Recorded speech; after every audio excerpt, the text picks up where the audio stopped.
शोकाभिरामं रणरङ्गधीरं राजीवनेत्रं रघुवंशनाथं कारुण्यरूपं करुणाकरं तं श्रीरामचन्द्रं शरणं प्रपद्ये।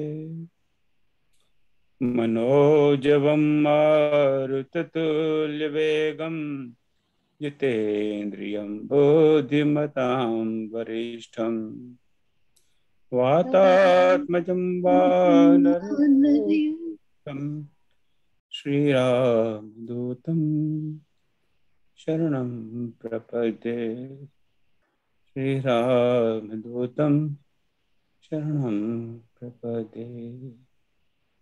श्यावर रामचंद्र भगवान की जय। उमापति महादेव की जय। पवन सुत हनुमान की जय।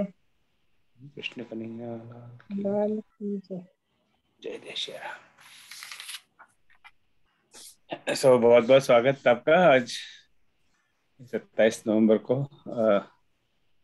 श्री रामचरित मंथन के कार्यक्रम में। तो जैसे आपको ज्ञात है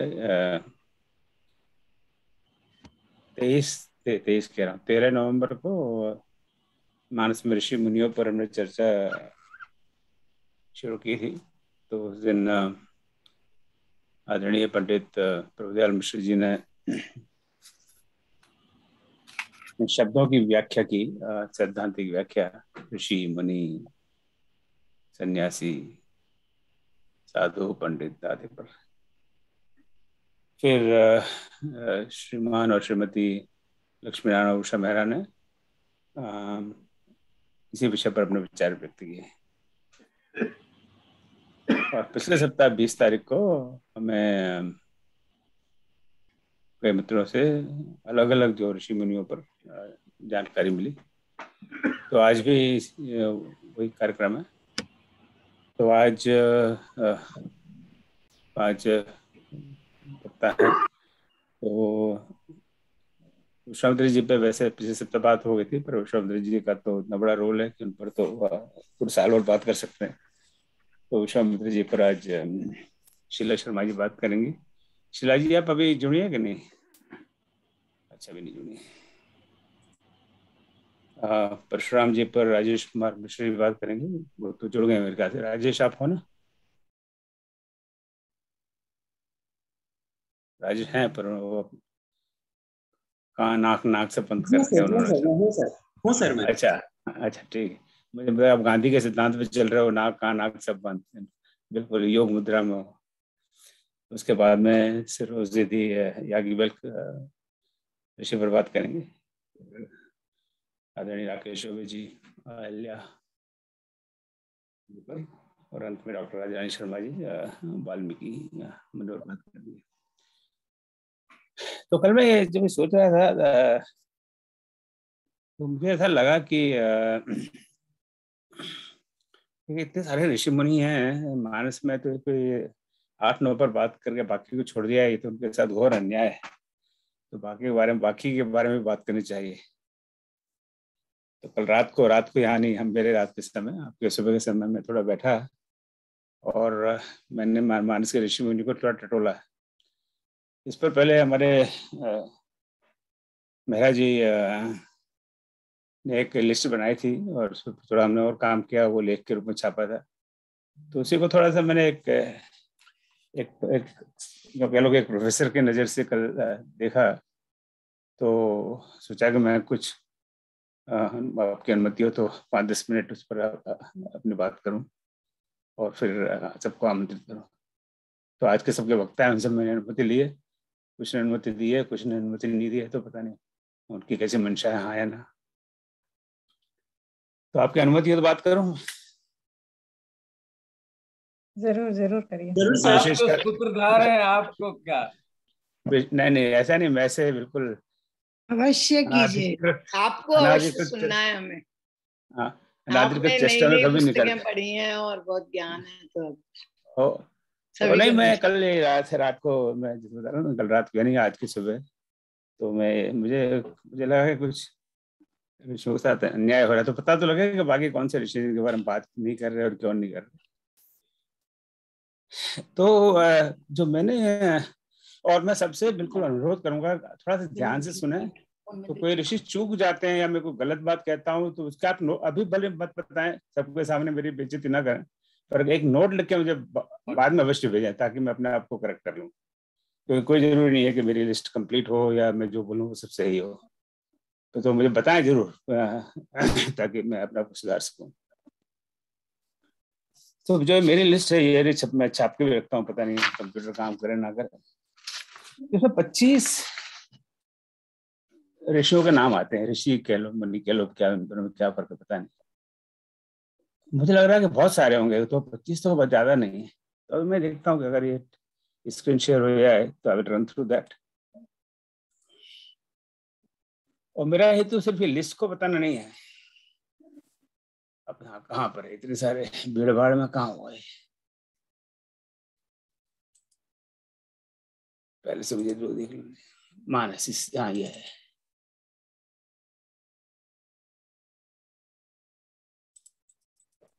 दिख रहा है,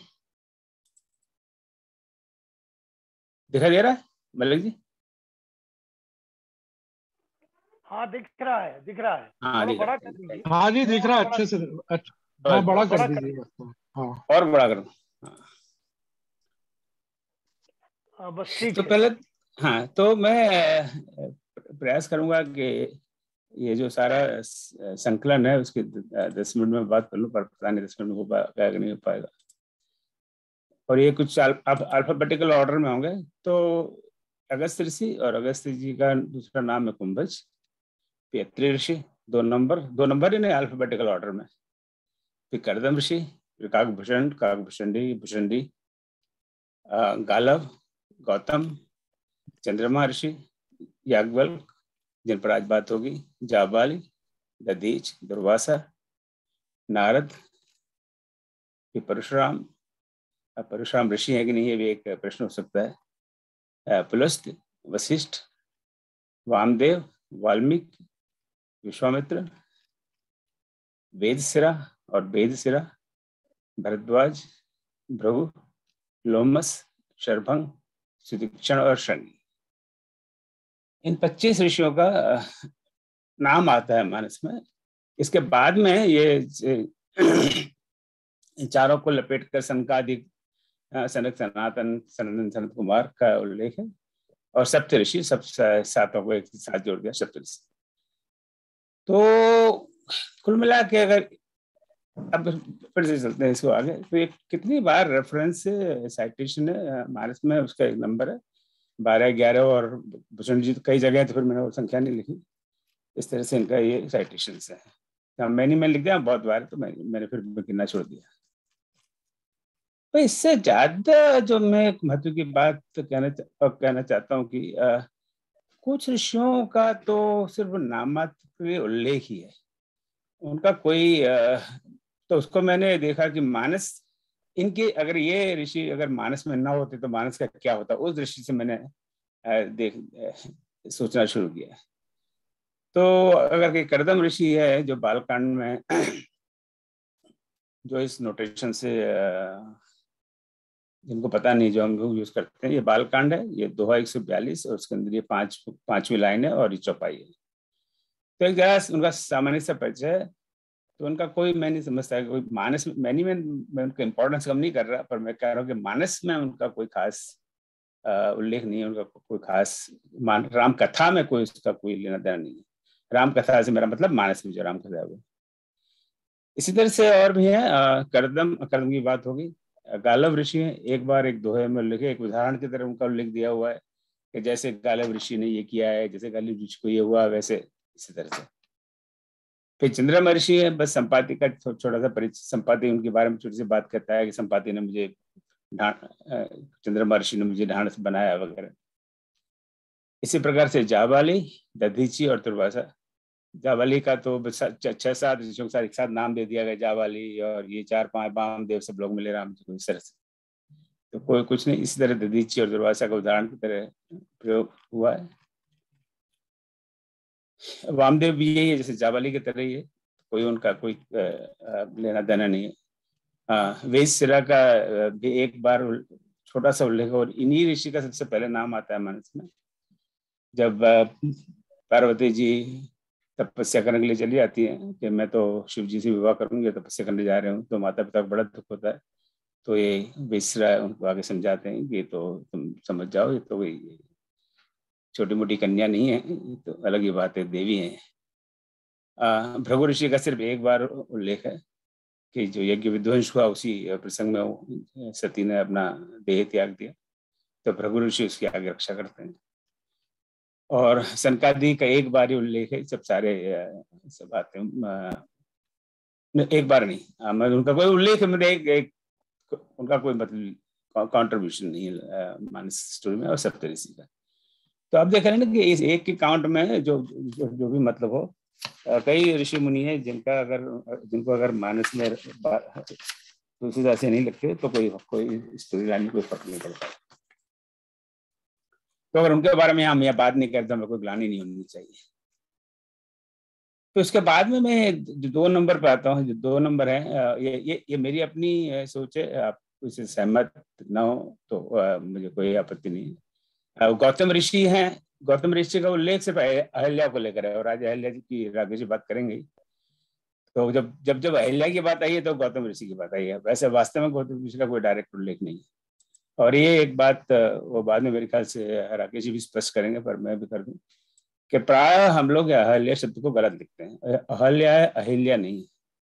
मैं भी आज तक अहिल्या ही लिखता था, पर मुझे किसी विद्वान ने समझाया कि गलत लिख रहे हो तुम, तो ये अहिल्या शब्द है। तो गौतम ऋषि का सिर्फ अहिल्या को लेकर उल्लेख है, वैसे उनका डायरेक्ट कोई उल्लेख नहीं है। याज्ञवल्क्य जी और भारद्वाज के संवाद की तो पूरी रामायण है, फिर भी याज्ञवल्क्य जी का कोई बहुत विशेष उल्लेख नहीं है।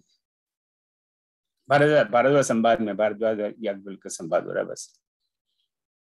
नारद जी का काफी वर्णन है। एक तो सबसे बड़ा प्रसंग तो नारद मोह है, बालकांड हम जानते हैं, उनको मोह हो गया और उनको पहले तो घमंड हो गया, और भगवान ने उनका घमंड या गर्व दूर करने के लिए सारी माया रची, उनको मोह हो गया। और बाद में वो अरण्य कांड में आगे फिर वो राम से वो कारण पूछना चाहते हैं कि तुमने मुझे विवाह क्यों करने दिया, हे प्रभु, तब क्यों करने दिया। प्रभु उसको समझाते हैं क्यों नहीं करने दिया। और अंत में रावण पर विजय पाने के बाद में उनकी स्तुति वगैरह करते हैं।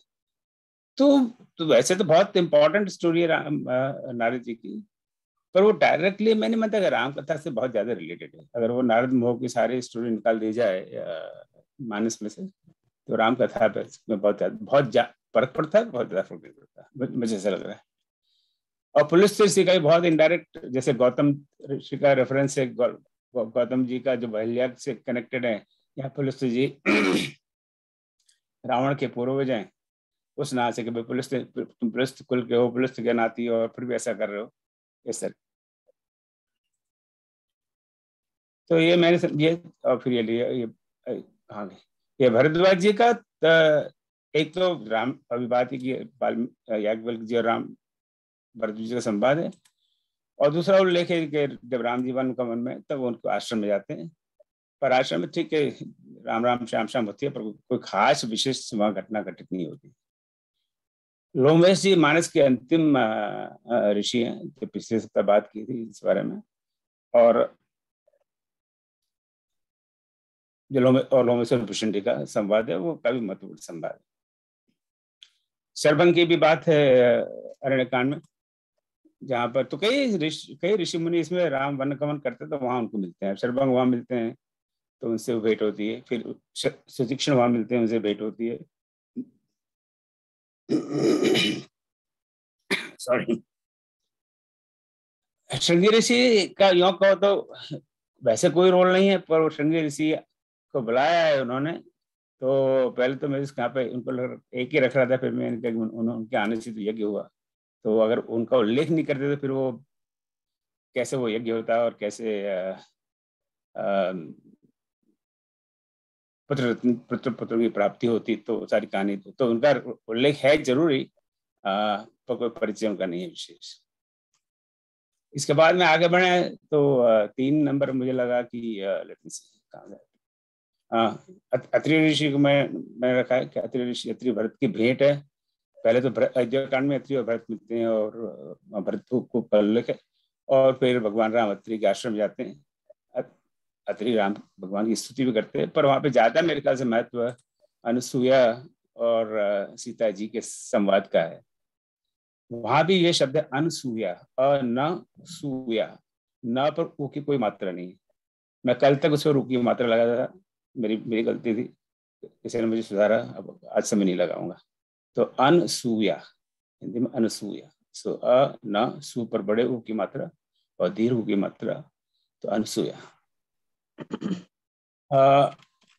अब दूसरी तरफ से देखें तो यहाँ इसी तरह वाल्मीकि जी का जब से ज्यादा उल्लेख है कि जब अरण्य कांड में राम जी वाल्मीकि आश्रम जाते हैं और उनसे पूछते हैं कि मैं कहाँ जाऊं और कहाँ रहूं, तब जो उनका वो संवाद है वो बहुत बड़ा उपयोगी संवाद है। या आप कहाँ रहो या मुझसे पूछ रहे हो, मुझे ये पता आप कहाँ नहीं हो, और बाद में बहुत लंबा और बहुत माने जो उनके लिए बहुत उपयोगी संवाद है। तो मैं 4 नंबर पर अगस्त ऋषि 4 नंबर पर इम्पोर्टेंस में मानस राम कथा में इम्पोर्टेंस में कि जब उन्होंने ऋषियों को राक्षसों को मारने का उपाय पूछते हैं अगस्त ऋषि से, और ऋषि फिर उनको घुमा फिरा के पंचवटी जाने की राह देते हैं। तो उनका कई जगह उल्लेख है। और सबसे जो अगर हम कहें कि सबसे ज्यादा महत्वपूर्ण राम कथा में 4 ऋषि हैं, 5 ऋषि हैं, 4-5 हैं। एक तो काकभूषण जी, उसके बारे में सरप्राइजिंगली किसी ने बात नहीं कर रहे हम। तो एक तो वो रामायण के वाचक हैं, और वो अपनी स्वयं की वो कथा उत्तरकांड में उनका बहुत बड़ा वर्णन है कि वो स्वयं कैसे जन्मे और कहाँ भटके और कैसे योनि पाई। तो अब हम ये भी कह सकते हैं कि बहुत डायरेक्ट उल्लेख नहीं है, पर उनका जगह जगह उनकी कथा है। और फिर ऑफ कोर्स परशुराम जी का तो बहुत बड़ा संवाद है ही है, बड़ा प्रसिद्ध संवाद है बालकांड में, पर है वो एक लिमिटेड एरिया में, वहीं पे उनकी बात होती है। उनके कई नाम है, भृगुकुल के होने के नाते भृगुकुल केतु, भृगु नायक, और पुरुष फरसा धारण करने की वजह से परशुराम इत्यादि। और ऑफ कोर्स वशिष्ठ जी का तो सबसे बड़ा रोल है बालकांड में, तो है ही उनका नामकरण, उनके जन्म के भी कारण वही शृंगी ऋषि को बुलाने की सलाह देते हैं। भगवान के प्रकट होने के कारण उनको उनका नामकरण भी वही करते हैं, उनको पढ़ाते भी वही हैं पहले तो, और उसके बाद में भरत जी आते हैं जब, तब की बात। तो शुरू से लगातार उनका अंत तक उनका कॉन्ट्रीब्यूशन मानस में। और मैं मानता हूँ सबसे महत्वपूर्ण ऋषि शायद जिनका मानस में योगदान है वो है विश्वामित्र, जिस पे पिछले बार भी बात हुई थी और आज भी बात होगी। तो ज्यादा इस सारी स्टोरी में ज्यादा नहीं बता रहा, आप बताइए। सो बेसिकली मैंने ये सोचा कि हम समझें कि अगर इतने सारे ऋषि हैं तो वैसे इतने सारे ऋषि हैं नहीं। हमें लगता है कि बहुत सारे ऋषि हैं, एटलीस्ट मानस में। आप कहेंगे वाल्मीकि रामायण में इतने हैं, तो वो एक अलग पुस्तक है, उसका अलग टॉपिक है। ऋषि को एक तरह से ग्रुपिंग कर दिया है चाहे चंद्ररचना की वजह से, जिस मानस ने वामदेव जाबाली के साथ एक साथ 5-6 लोगों को लगा दिया। ओके, ये सारे ऋषि मुनि वन में मिले उनको। कुछ ऋषि जैसे अभी मैंने बताया था कि सिर्फ उदाहरण के लिए कि दुर्वासा है या दधीची ने ऐसा किया, त्याग और दुर्वासा ने इस तरह का क्रोध किया इस तरह। और कुछ सिर्फ अन्य पात्रों के कारण उनका नाम है, जैसे गौतम ऋषि या पुलिस ऋषि। तो ये मेरा शाम का थोड़ा सा अध्ययन था। मुझे लगा कि मैं आपकी अनुमति तो इसमें बात करूं, पर इसमें हो सकता है कुछ ऋषि छूट गए हों, तो आप मुझे अवश्य बताएं। अभी स्ट्राइक अभी बता दें, कोई बात नहीं, सबके सामने बता दें, कोई बात नहीं, मुझे कोई ऐसी चिंता वाली बात नहीं। और आपको बाद में ध्यान आए कि कुछ ऋषियों के नाम छूट गए तो please definitely let me know. तो बस मैं इसके साथ जुड़ता हूँ, पर आपका कोई इस समय कोई छोटा सा प्रश्न हो या कोई कमेंट हो तो उसका मैं स्वागत करूंगा। और आप अनुमति दें तो मैं इसको बंद भी कर सकता हूँ, नहीं तो इसको ऐसा करता हूँ, मिनिमाइज करने से काम नहीं बनेगा, बंद ही कर देता हूँ। और कोई प्रश्न है तो खुला रखूँ इसको अगर जरूरत हो। कोई कमेंट आपका?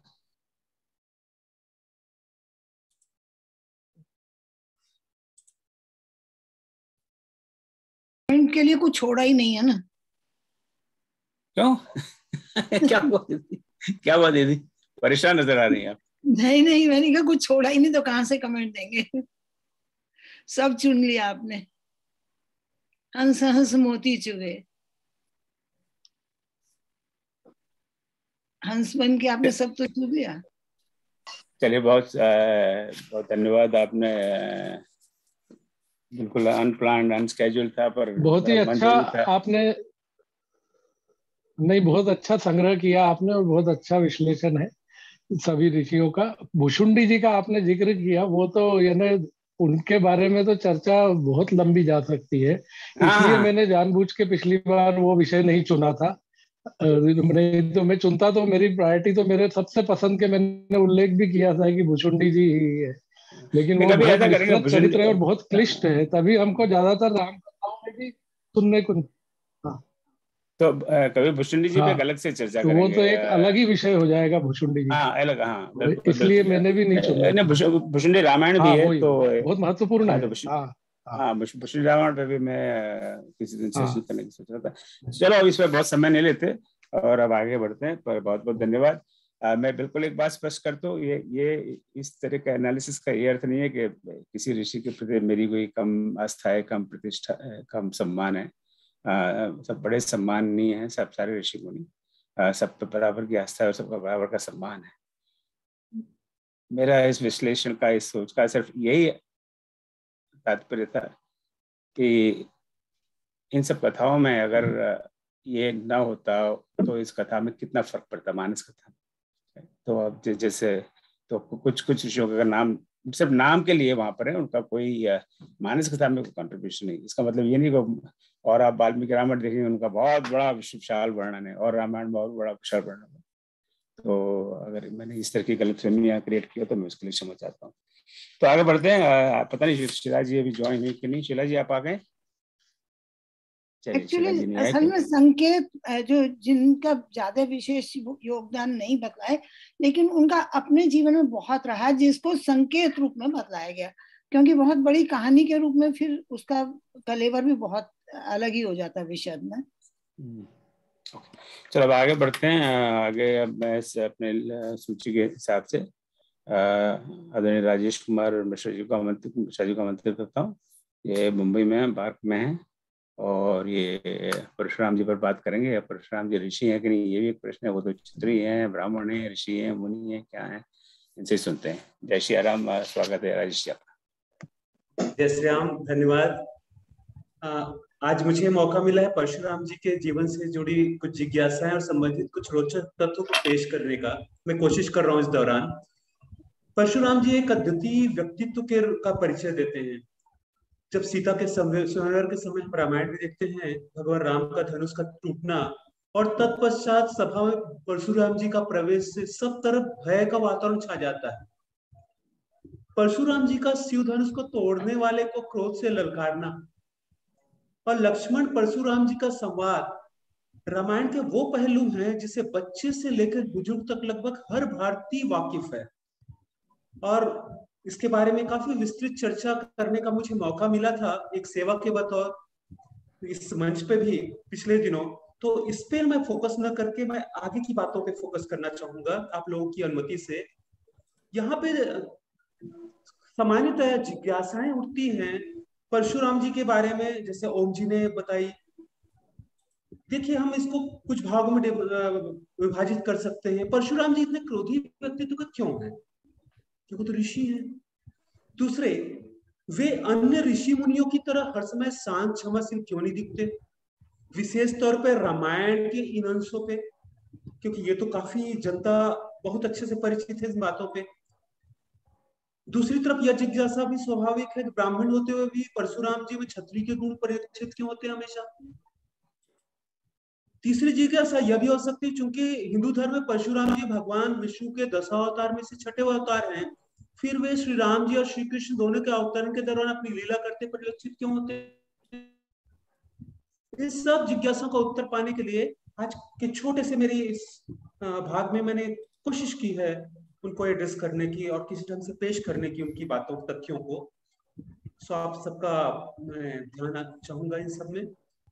देखिए, परशुराम जी का जन्म की जब हम बात देखते हैं और हिंसा के लिए उतरने पे बाध्यता कहाँ पे हुई, ये शुरुआत जब हम देखेंगे तो वहां पे पता चलेगी कि उनका एक कोमल जो व्यक्तित्व था कैसे हिंसा पे उतारू होने के लिए बाध्य हुआ।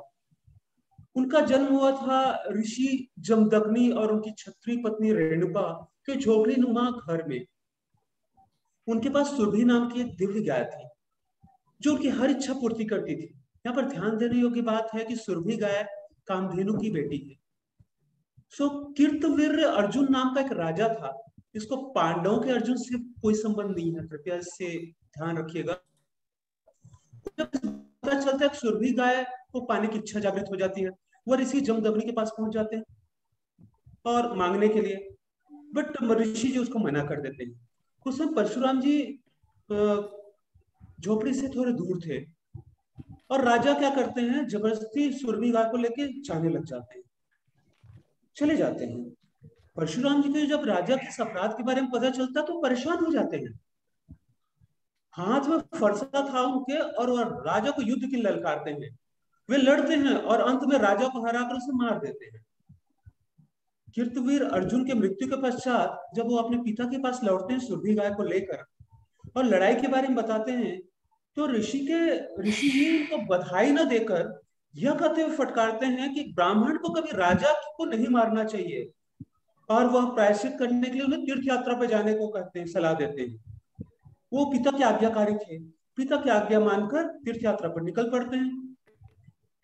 पर ये होती है कि जब लौटते हैं उनको पता चलता है कि कीर्तवीर अर्जुन के पुत्रों ने बदला लेने के उद्देश्य से उनके पिता को मार दिया।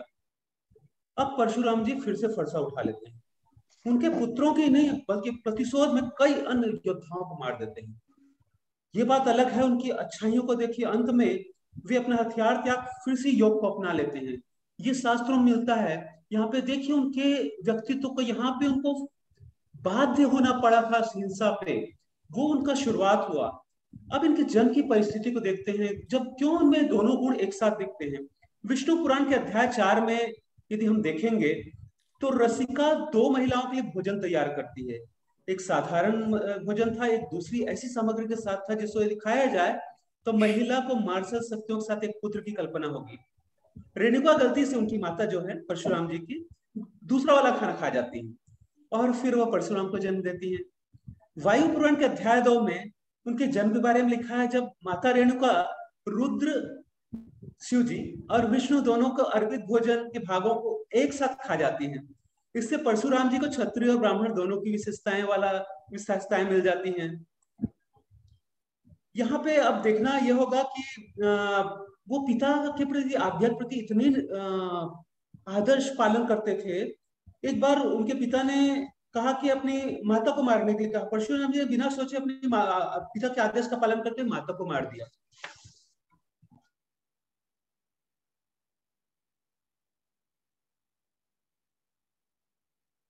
आवाज नहीं आ रही अब। आप म्यूट हो गए राजेश जी। राजेश जी आप म्यूट हैं। सॉरी। तो परशुराम जी ने उनकी माँ के जीवन का वरदान मांगा और इस तरह उनकी माँ फिर से जीवंत हो गई। लेकिन कहा जाता है परशुराम जी को माँ के प्रति हिंसा से, दुख से भरे थे, पश्चाताप किए, काफी प्रायश्चित किए उस पे। इनके असली व्यक्तित्व को इससे निखरता है, दिखता है वो बात। हम एक तरफा देखते हैं जब एक रामायण के अंश से उनको जानने की कोशिश करते हैं। उनके माँ के जीवित होने के बाद वो इतना प्रायश्चित करने की कोशिश करते, खून से सने फरसे को लेकर वो साफ करने की कोशिश करते हैं एक बूंद को, और उनको पवित्र नदियों को ढूंढते रहते कि एक बूंद बाकी रह जाती है जो साफ ही नहीं होती किसी नदी पे। वो ढूंढते हुए कर्नाटक के शिमोगा के तीर्थहल्ली गांव पहुंचते हैं। वहां तुंगा नाम की पवित्र नदी है, वहां उनको आश्चर्य होता है, वहां साफ हो जाती है। तो वहां पे वो शिव जी के मंदिर स्थापित किए जो रामेश्वर मंदिर के नाम से आज भी फेमस है शिमोगा के पास। और परशुराम जी को कुल्हाड़ी जहां साफ किए थे उसे रामकुंड के नाम से जानते हैं। वैसे परशुराम जी का बहुत बड़ा कंट्रीब्यूशन रहा है। वाशी से तापी तक देखेंगे दक्षिण भारत में परशुरामनी भूमि के नाम से जानते हैं। कोंकण क्षेत्र को भी परशुराम जी का क्षेत्र माना जाता है। 17वीं शताब्दी के मलयालम काम करेल लोल पत्ती के अनुसार केरला की जो भूमि है वो परशुराम जी के फरसे को फेंके गए, उन्होंने उस पार फेंक दी थी समुद्र के। जितना पोर्शन उनका कवर हुआ वो केरला की भूमि है, और कहते हैं उस समय उपजाऊ नहीं थी वो, पूरी चूंकि समुद्र से बनी थी तो नमकीन थी। तो परशुराम जी क्या करते हैं, राजा वासुकी, नागराज वासुकी का आह्वान करते हैं। वो पवित्र जहर उगलकर उस मिट्टी को उपजाऊ बनाते हैं और हरी भूमि बना देते हैं, जो आज भी हरी भरी दिखती है। केरला इतनी सुंदर बनी हुई है, परशुराम जी का ही वो कंट्रीब्यूशन मानी जाती है। परशुराम जी एक्चुअल में उनकी जब हम देखेंगे जन्म का समय कैसा था, उनके बारे में भविष्यवाणी हुई थी कि वो ऐसे समय प्रकट होंगे जब पृथ्वी पे अतिशय बुराई व्याप्त रहेगी। क्षत्रिय वर्ग शक्ति के साथ अपनी शक्ति का दुरुपयोग करने पे लगे रहेंगे, दूसरों की संपत्ति को बलपूर्वक हड़पने और लोगों पर अत्याचार करने में लगे रहेंगे। परशुराम जी ने क्षत्रिय योद्धाओं का 21 बार नष्ट करके ब्रह्मांडी संतुलन को पुनः स्थापित किया, इस शास्त्रों में बताया गया है।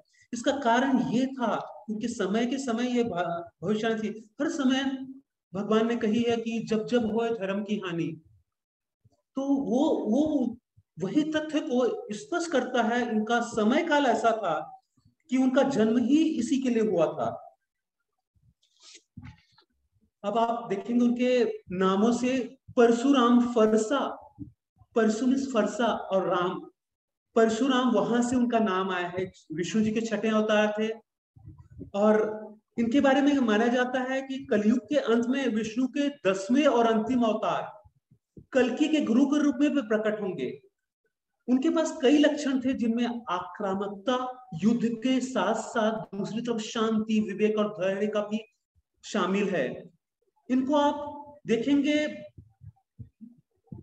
रामायण में तो देखते ही हैं, महाभारत में भी भीष्म के साथ अध्याय 5.178, द्रोण के साथ अध्याय 1.121, कर्ण के साथ अध्याय 3.286 के संरक्षक के रूप में महत्वपूर्ण भूमिका निभाते दिखते हैं। हथियार कला सिखाते हैं उन्हें, युद्ध के दोनों पक्षों को, प्रमुख योद्धाओं को मदद करते हैं। भागवत पुराण में देखेंगे अध्याय 2.3.47 के अनुसार परशुराम जी महेंद्र पर्वत में सेवानिवृत्त हुए हैं।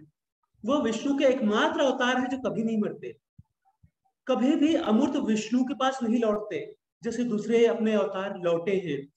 ध्यानपूर्ण सेवानिवृत्ति में रहते हैं और एकमात्र अवतार है जो रामायण और महाभारत के कुछ संस्करणों में अन्य विष्णु अवतार श्री राम और श्री कृष्ण के साथ सह अस्तित्व में दिखते हैं। इनको इसीलिए इनको अमर कहा जाता है। चिरंजीवी का अर्थ है एक लंबे समय तक जीवित व्यक्ति। चिरम मीन्स लंबा मतलब, और जीव मीन्स जीवित। चिरंजीवी यही से आया है। इस सब को अमरत्व या अमरता के रूप में जाना जाता है।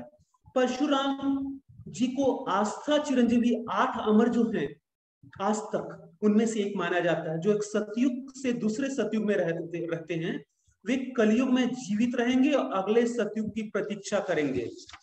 ये बात क्या ये दिखाता है, मेरा 1 मिनट बाकी, मैं अब इसको सारगर्भित सारांश दे देता हूँ। परशुराम जी की किंवदंतियां यदि देखेंगे तो हिंसा, प्रतिशोध के चक्र, क्रोध के लिए ही नहीं अपितु क्रोध की अनुपयुक्त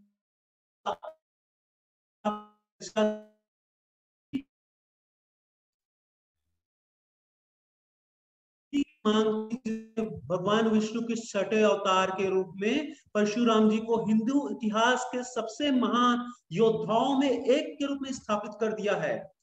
कलयुग के मानव के लिए बहुत ही बड़ी आशा का संदेश है कि चिरंजीवी परशुराम जी, भगवान परशुराम जी आज भी हमारे आसपास विद्यमान हैं और कलयुग के अंत में भगवान विष्णु के 10वें और अंतिम अवतार कल्कि के गुरु के रूप में प्रकट होने वाले हैं। आप सबको बहुत बहुत धन्यवाद मेरे को सुनने के लिए, और ओम जी को बहुत बहुत धन्यवाद मुझे मौका देने के लिए। धन्यवाद ओम जी।